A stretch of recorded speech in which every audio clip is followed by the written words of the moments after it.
This channel does not promote any violent, harmful, or illegal activities. All content provided by this channel is meant for an educational purpose only.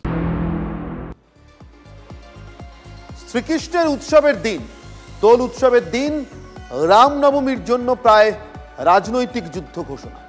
রামনবমীতে এবার 2000 মিছিল হবে, 1 কোটি হিন্দু রাস্তায় থাকবেন বলছেন কে? শুভেন্দু অধিকারী, এবং বলছেন কোনো অনুমতি নেবেন না, অনুমতির তোয়াক্কা করবেন না। শুভেন্দু অধিকারীর মতে এর জন্য অনুমতির প্রয়োজন হয় না। হিন্দুদের ধর্মবিশ্বাস রামনবমী, রাম তাদের হৃদয়ের দেবতা, ফলে তার জন্মদিনে, তার নবমীতে, রামের নামে অঙ্কিত নবমীতে, রামের নামে প্রতিষ্ঠিত নবমীতে মিছিল করবার জন্য কোনো অনুমতির প্রয়োজন নেই। ভবানীপুরে দোলের উৎসব থেকে এমনই বার্তা দিয়েছেন শুভেন্দু অধিকারী। যেমনটা বলছিলাম, শ্রীকৃষ্ণের উৎসব কিন্তু আগাম রাজনৈতিক যুদ্ধ ঘোষণা রামনবমীর জন্য। শুভেন্দু অধিকারীর বক্তব্য। ভালো করে রামনবমী করবেন, আমিও থাকবো মাঠে। গতবারে 50 লাখ হিন্দু নেমেছিল, 1000 মিছিল হয়েছিল। এবারে 2000 মিছিল হবে, 1 কোটি হিন্দু রাস্তায় থাকবে। 1 কোটি হিন্দু, কোনো অনুমতি নেবেন না, no need any permission. Hindu তার তোহার মানাবে, আমাদের দায়িত্ব শান্তিপূর্ণভাবে করার। আপনি অন্যদের সামলান, বাকিটা আমরা বুঝে নেব। শুভেন্দু বলছেন অনুমতির তোয়াক্কা করবেন না, হিন্দু তার মনের উৎসব পালন করবে, তার ভগবানের জন্য রাস্তায় বেরোবে। এর জন্য আমরা আমাদের শান্তির রাস্তায়, অর্থাৎ শুভেন্দু অধিকারী বলছেন, হিন্দুদের হয়ে বলছেন, তারা তাদের শান্তির রাস্তায় থাকবেন, আমরা আমাদের শান্তির রাস্তায় থাকবো। সরকারের দায়িত্ব বাকিদেরকে সামলানো। তিনি কাদের কথা বলতে চাইছেন সেটা স্পষ্ট করেননি, কিন্তু অশান্তির দায় যে নেবেন না এবং অনুমতিও নেবেন না, এই দুটোই কিন্তু স্পষ্ট করে দিয়েছেন। অন্যদিকে তৃণমূলের পক্ষ থেকে তার প্রতিক্রিয়া আসছে। ফুল অ্যান্ড ফাইনালে আজকে প্রথম যে গল্পটা বলতে আপনাদের শুরু করেছি, যে খবরটা ডেভেলপ করতে শুরু করেছে দোলযাত্রার দিন থেকে, দোল উৎসবের দিন থেকে রামনবমী পর্যন্ত যে খবরের জের থাকবে, আর সে খবর দিয়ে শুরু করেছে। আর সে খবরে শুভেন্দু বললে তৃণমূল চুপ থাকবে এমন তো হয় না, ফলে বিজেপি নেতাদের কথায় কিচ্ছু হয় না বলে পাল্টা আক্রমণ শানিয়েছেন তৃণমূল নেতা গৌতম দেব। আমরা যে যার মতো সারা বছর নিজেদের কাজকর্ম মধ্যে থাকি, আমাদের কোনো নেতার কথায় সেই ঝান্ডা নিয়ে রাস্তায় দাঁড়িয়ে আমাদের কোনো কিছু প্রমাণ করতে হয় না। আমার বাড়িতে আমি 365 দিন পুজো আর্চা হয়, বাড়িতে পুরোহিত আছে, আমার বাড়িতে ছোট মন্দির আছে, এখানে সমস্ত দেবতারাই পূজিত হন। আমি বিশ্বাস করি ধর্মে, আমি হিন্দু ধর্ম বিশ্বাস করি। আবার আমার যে ছেলেটি আমার সাথে 24 ঘন্টা থাকে সে হচ্ছে আলী, এইভাবে তাদের নিয়েই থাকি। সুতরাং শুভেন্দু বা আমি নামটা আনতে চাচ্ছিলাম না আজকের এই দিনে, আমি আনতে চাই না। বিজেপির নেতারা যেটা বলছেন তাদের সেটা ব্যাপার, কিন্তু তাতে কোনো কিছু হয় না। হুমায়ুন কবিরের পর এবার শুভেন্দু অধিকারীকে চ্যালেঞ্জ কল্যাণ বন্দ্যোপাধ্যায়। বলছি না, চ্যালেঞ্জ এবং পাল্টা চ্যালেঞ্জ চলছে। কল্যাণ বন্দ্যোপাধ্যায় কি বলছেন? নন্দীগ্রামের মাটিতেই শুভেন্দুকে হারানোর চ্যালেঞ্জ ছুড়েছেন কল্যাণ। আপনারা জানেন, গতকাল বিধানসভার সামনে দাঁড়িয়ে অন্যান্য অনেক কথার মতো, আগে জাতিসত্তা পরে দল ইত্যাদির মতো, হুমায়ুন কবির এই চ্যালেঞ্জটাও শুভেন্দু অধিকারীকে ছুড়েছিলেন যে কোনো বিধানসভা নির্বাচনে বা লোকসভা নির্বাচনে একজন প্রার্থী তো দুটো আসন থেকে প্রতিদ্বন্দ্বিতা করতে পারেন। তো শুভেন্দু অধিকারী নন্দীগ্রাম থেকে লড়ুন আর ভবানীপুর থেকে লড়ুন, অথবা শুভেন্দু অধিকারী ভবানীপুর থেকে লড়ুন আর তার সঙ্গে সঙ্গে মুর্শিদাবাদের কোন একটা আসনে এসে লড়ুন। ভবানীপুরে মমতা বন্দ্যোপাধ্যায় শুভেন্দু অধিকারীকে পরাজিত করবেন, আর মুর্শিদাবাদের আসনে তাকে পরাজিত করবার দায়িত্ব বা চ্যালেঞ্জ নিচ্ছেন বা ছুড়ে দিচ্ছেন হুমায়ুন কবির। এরপরেই নন্দীগ্রামে, অর্থাৎ যেখানকার বিধায়ক এখন শুভেন্দু অধিকারী নিজে, যে আসন ছেড়ে তাকে এসে লড়তে হবে ভবানীপুরে, সেই আসনে তাকে হারানোর চ্যালেঞ্জ দিচ্ছেন এবার কল্যাণ বন্দ্যোপাধ্যায়। আপনারা জানেন এর আগেও কল্যাণ এবং শুভেন্দু অধিকারী, কল্যাণ বন্দ্যোপাধ্যায় এবং শুভেন্দু অধিকারীর এই বাকযুদ্ধ অনেক দূর পর্যন্ত গড়িয়েছে। কল্যাণ বন্দ্যোপাধ্যায়ের বক্তব্য, দিল্লির অনেক বিজেপি নেতাই শুভেন্দু অধিকারীকে নাকি পছন্দ করেন না, আর তাই 1 বছর পরে রাস্তায় জাস্ট নাকি ঘুরে বেড়াবেন শুভেন্দু অধিকারী। 1 বছর পর ভবানীপুরে লড়বেন, অন্তত 1 বছর তো বাকি বিধানসভা নির্বাচনে। কিন্তু আজকের দিনে এবং আগামী 1 বছরও শুভেন্দু অধিকারী নন্দীগ্রামের বিধায়কই থাকবেন। তাই নন্দীগ্রামকে কোনোভাবে ছেড়ে যাওয়ার বার্তা দিতে রাজি নন শুভেন্দু অধিকারী, বা নন্দীগ্রামবাসী যেন এমনটা মনে না করেন যে শুভেন্দু অধিকারী তাদেরকে ছেড়ে যাচ্ছেন, তার জন্য বার্তা স্পষ্ট রাখতে চান শুভেন্দু। তাই নন্দীগ্রাম দিবসে আলাদা কর্মসূচি তৃণমূল এবং বিজেপির থাকছে অন্যান্য বারের মতো এইবারও, কিন্তু তার সঙ্গে সঙ্গে শুভেন্দু অধিকারী একটা খতিয়ানও পেশ করবেন ঠিক করেছেন। সেটা অবশ্য নন্দীগ্রাম দিবসের দিন নয়, আরেকটু পরে, আর কিছুদিন পরে, আর 2-1 মাস পরে কিন্তু খতিয়ান একটা দেবেন বিধায়ক শুভেন্দু অধিকারী, নন্দীগ্রামের বিধায়ক শুভেন্দু অধিকারী। গোকুলনগরে শহীদ দিবস পালন করবেন বিরোধী দলনেতা, মাল্যদান করে শহীদ তর্পণ শুভেন্দু অধিকারীর, আলাদাভাবে নন্দীগ্রামের শহীদ স্মরণ তৃণমূলের। এদিকে শুভেন্দু অধিকারী শহীদ তর্পণ করে যাওয়ার পরেই সেই জায়গায় শুদ্ধকরণ কর্মসূচি রাজ্যের শাসক শিবির। এরপর বিজেপির লাগানো পতাকা নাকি খুলে ফেলেন তৃণমূল কর্মীরা, এই নিয়ে কিছুটা রাজনৈতিক আকচাকচি তৈরি হয়েছে। সব মিলিয়ে অর্থাৎ নন্দীগ্রামে শুভেন্দু অধিকারীকে চ্যালেঞ্জ, নন্দীগ্রামে আলাদা আলাদা করে নন্দীগ্রাম দিবস পালন, আর নন্দীগ্রামেই যে খতিয়ান দিতে চান শুভেন্দু অধিকারী, কৈফিয়ত দিতে চান নন্দীগ্রামের মানুষকে, বিধায়ক শুভেন্দু তাদের জন্য কি করেছেন, এই সবটা নিয়ে আমাদের সঙ্গে রয়েছেন আমাদের প্রতিনিধি কনিষ্ক। সরাসরি কথা বলবো কনিষ্কর সঙ্গে। কনিষ্ক, নন্দীগ্রাম তার মানে আজকে দোলের দিনও রাজনৈতিক রঙে সরগরম হয়ে রইল, তাই তো?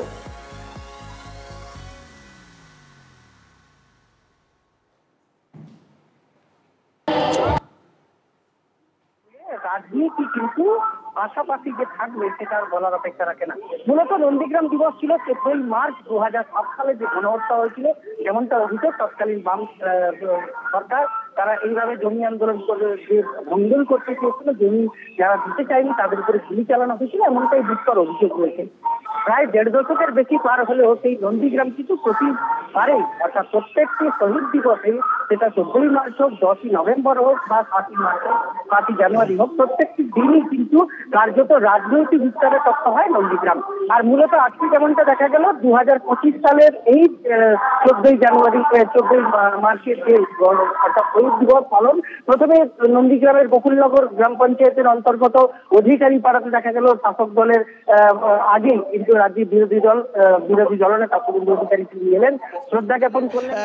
আগেই কিন্তু রাজ্যের বিরোধী দলনেতা শুভেন্দু অধিকারী তিনি এলেন, শ্রদ্ধা জ্ঞাপন করলেন এবং শহীদ তর্পণ করলেন। প্রথমে অধিকারী পাড়া, পরে দেখা যায় যে সোনাচূড়া শ্রদ্ধা জ্ঞাপন করেন।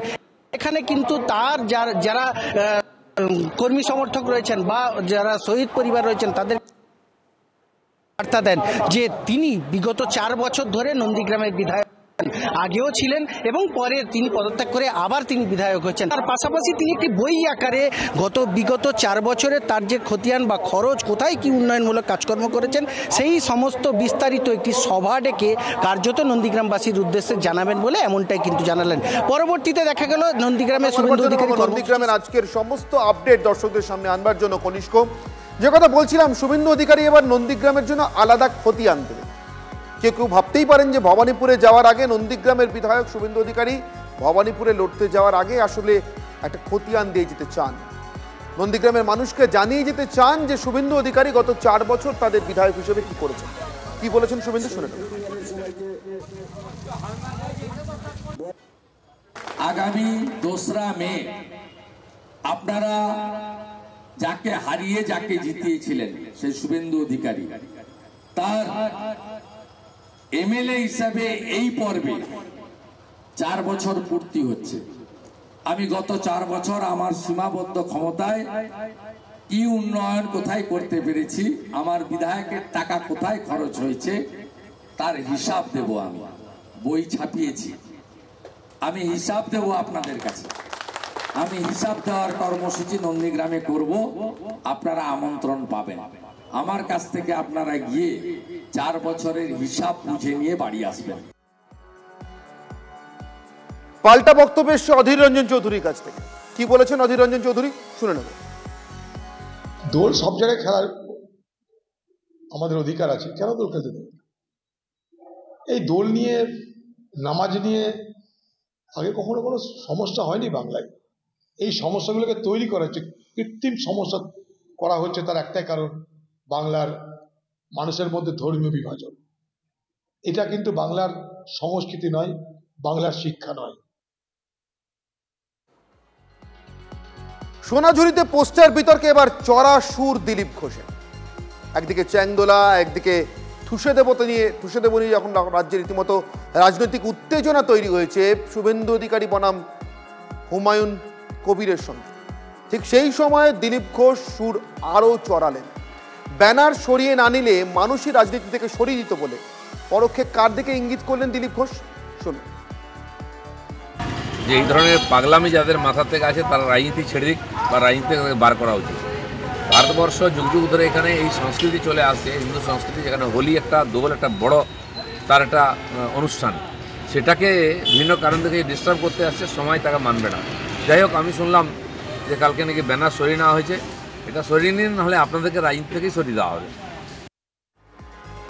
এই উল্টো করে ঝোলানোর নিদান আসার পর দিলীপ ঘোষের কাছ থেকে চন্দ্রিমা ভট্টাচার্য, তৃণমূল কংগ্রেস নেত্রী এবং রাজ্যের মন্ত্রিসভার গুরুত্বপূর্ণ সদস্য, অর্থমন্ত্রী রাজ্যে, কি বললেন শুনে নেব।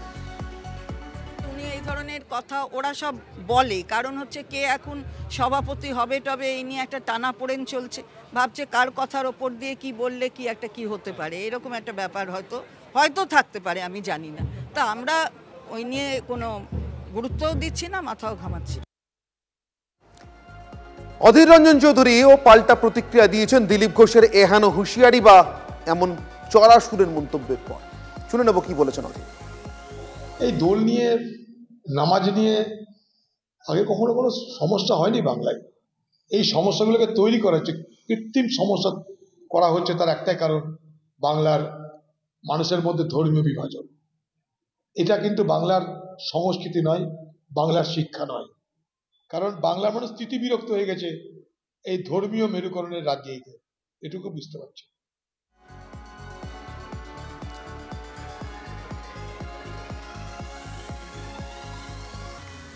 যারা উৎসবে বাধা দেয় তাদের উল্টো করে ঝোলানো উচিত, ফের বেলাগাম দিলীপ ঘোষ। দুর্যোধনরা ধর্ম এবং সংস্কৃতিকে অপবিত্র করছে, তাদেরকে প্রকাশ্যে জুতো মারার নিদান পর্যন্ত দিয়েছেন দিলীপ ঘোষ। কি বললেন দিলীপ ঘোষ, শুনে নেব। শান্তিনিকেতন নাকি ফরেস্ট ডিপার্টমেন্ট বলে যখন হোলি খেলা যাবে না, এত লোক খেললে নাকি সেখানে দূষণ হবে। আমি জানি না কার মাথায় এটা এসছে, এই ধরনের বলা স্পর্ধা কে করতে পেরেছে। আমাদের উৎসবেতে পলিউশন হয়, ধুলো হয়, বাকি দুনিয়াতে কারো কিছু হয় না, তখন কেউ ওখানে পলিউশন দেখতে যায় না। পুরো বীরভূম জেলাটা লুট হয়ে গেল, ইট বালি পাথর কয়লা লুট হয়ে গেল, সেখানে প্রদূষণ হয় না, পরিবেশ খারাপ হয় না। কোন দাদার মাথায় এটা এসছে যে হোলি খেললে প্রদূষণ হয়? আমি প্রথমবার শুনলাম। তাকে তো উল্টো করে টাঙানো উচিত ওখানে আছে এরকম লোককে, আমি গিয়ে টাঙবো ওকে, যারা আমাদের উৎসবে বাধা দেবে। এই ধরনের দুর্যোধনরা এই কলিযুগে আমাদের ধর্ম সংস্কৃতি অপবিত্র করছে, তাদেরকে প্রকাশ্যে জুতো মারা উচিত। দিলীপ ঘোষের এই উল্টো ঝোলানো মন্তব্যে অবশ্য পাত্তা দিতেই নারাজ কুণাল ঘোষ। প্রশাসন অনেক আগেই নোটিশ দিয়ে সোনাঝুরিতে রং খেলা নিয়ে নিষেধাজ্ঞার পোস্টার প্রত্যাহার করেছে, ফলে কোনো ভয় টয়ের বিষয়ের মধ্যে নেই। দিলীপবাবু আসলে খবর রাখেন না বলেই ওনাকে মেদিনীপুর থেকে তুলে দুর্গাপুরে এক্সপোর্ট করে পার্টি হারিয়ে দিয়েছে। পাল্টা তীব্র আক্রমণ কুণাল ঘোষের। আরে তো পাগল, এ তো সবসময় যদি একজনকে উল্টো বোঝে তো মহা মুশকিল। উনি জেনে রাখলে ভালো করবেন, প্রশাসন নোটিশ দিয়ে জানিয়ে দিয়েছে, এই নিয়ে বিকৃত প্রচারের কোনো অবকাশ নেই। উনি খবর রাখেন না, জানেন না, ওই জন্যই ওনাকে কবে মেদিনীপুর থেকে তুলে দুর্গাপুরে এক্সপোর্ট করে পার্টি হারিয়ে দিয়ে গেল সেটাও ধরতে পারেনি। আপডেটেড থাকতে হবে তো দিলীপবাবু। ফুল অ্যান্ড ফাইনালে এবার আপনাদের যে খবরটা দেখাবো সেটা দেখতে দেখতে বা তার ছবি, তার সঙ্গে তার পারিপার্শ্বিক আওয়াজ শুনতে শুনতে আপনার মনে হতেই পারে যে রবীন্দ্র সরোবর কলকাতার অন্যতম ফুসফুস, সেটার ফুল অ্যান্ড ফাইনাল শ্মশান প্রাপ্তির একটা আয়োজন বোধহয় কেউ করেই ফেলেছে। কারা করেছে যদিও স্পষ্ট নয়, কিন্তু করে যে ফেলেছে সেটা স্পষ্ট, যেখানে পরিবেশ আদালতের নিষেধাজ্ঞা রয়েছে। ছট পুজো হোক অথবা দোল অথবা যে কোনো অনুষ্ঠান, রবীন্দ্র সরোবরের জল যাতে কোনোভাবে দূষিত না হয় এবং তাতে যাতে পরিবেশগত কোনো প্রভাব না পড়ে তার জন্য সার্বিক নিষেধাজ্ঞা জারি রয়েছে।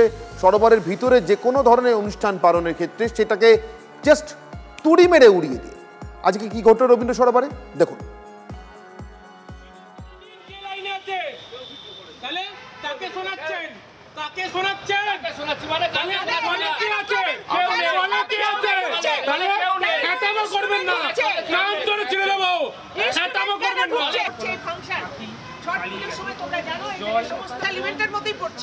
আমরা তো রবীন্দ্র সরোবরে খালি গলায় গিয়ে আমরা প্রোগ্রাম করছি।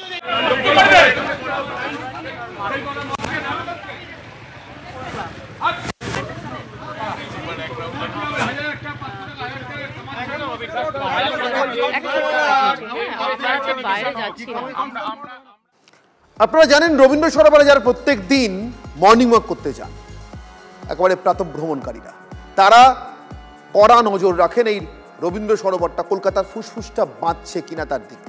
তারাই প্রথম নোটিস করেন যে ওই সরোবরের আশেপাশেই থাকা একটা ক্লাব, এটি অভিজাত ক্লাব, তারা রবীন্দ্র সরোবরকে ব্যবহার করে কার্যত দোল উৎসবের পার্টির আয়োজন করেছে। সাউন্ড বক্স বাজিয়ে তারস্বরে উৎসব চলছে এবং সেটা নিয়েই প্রথম তারা আপত্তি জানান এবং তার সঙ্গে এরপরে পরিবেশবিদরা এসে যোগ দেন। ক্লাব কর্তৃপক্ষের অবশ্য পাল্টা একটা সাফাই আছে, তারা নাকি কেএমডি এর অনুমতি নিয়ে এই উৎসব করছেন। ভাবুন, পরিবেশ আদালত, জাতীয় পরিবেশ আদালত, গ্রিন ট্রাইব্যুনাল, তারা যেখানে নিষেধাজ্ঞা দেন সেখানে কেএমডি এ পারমিশন দেওয়ার বা অনুমতি দেওয়ার কে? কিন্তু এমন আজব দাবি শোনা যাচ্ছে ক্লাব কর্তৃপক্ষের মুখে। শুনুন। রক্ষকে ভক্ষ, অন্তত পরিবেশবিদরা রবীন্দ্র সরোবরের জন্য এমনটাই বলছেন। কিছুদিন আগে কেএমডিএ নিজেরাই নির্মাণ করছিল রবীন্দ্র সরোবরের মধ্যে, যেটা সম্পূর্ণ বেআইনি, এমনটাই দাবি করেছেন পরিবেশবিদরা। এদিন কেন ভিতরের যে ক্লাব রয়েছে সেখানে রং খেলা হবে, সেখানে মিউজিক বাজানো হবে, এই নিয়েই প্রতিবাদে সামিল হয়েছেন পরিবেশবিদরা। তাদের বক্তব্য 2017-র পর থেকে একেবারে যেটা বন্ধ ছিল, হঠাৎ করে কিসের উপর নির্ভর করে এভাবে খুলে দেওয়া হচ্ছেন। জাতীয় পরিবেশ আদালত এই মিউজিক সিস্টেম বা সাউন্ড সিস্টেম অ্যালাউ করেনি, এখানে সামাজিক অনুষ্ঠান ব্যান। কিন্তু কার স্বার্থে? ক্লাব সরোবর বোধহয় এটার নাম হয়ে গেছে, রবীন্দ্র সরোবর এখন নাম নেই। ক্লাবের স্বার্থে আজকে এই সমস্ত পরিবেশের বিরুদ্ধে এই সমস্ত আচার আচরণ চলছে, এটা আমরা তীব্র ধিক্কার জানাই। এই যে সকাল থেকে বেআইনি কাজগুলো চলছে, কে করছে? কেএমডি এর ইঞ্জিনিয়ার মিস্টার দীপ্ত রায়চৌধুরী, যিনি দায়িত্ব নিয়ে এই রবীন্দ্র সরোবরটাকে শেষ করছেন। ওনাকে যতদিন সরানো না হবে আমাদের আন্দোলন চলবে, তার কারণ এরপরে আমরা ঘেরাও করতে বাধ্য হব। রবীন্দ্র সরোবরের ওপর কোর্ট অর্ডার আছে যে কোনো রকম মিউজিক, লাউড মিউজিক বা লাইট এইসব করা যাবে না।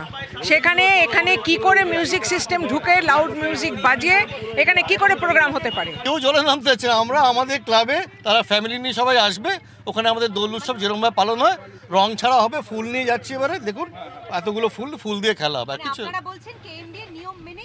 অবভিয়াসলি কেএমডি শুধু না, এনজিটির নিয়ম মেনে। হঠাৎ করে এবছর আপনাদের বিরুদ্ধে ওরা এরকম পরিবেশবিদরা নামলেন কেন? বলতে পারবো না, কি আশঙ্কা?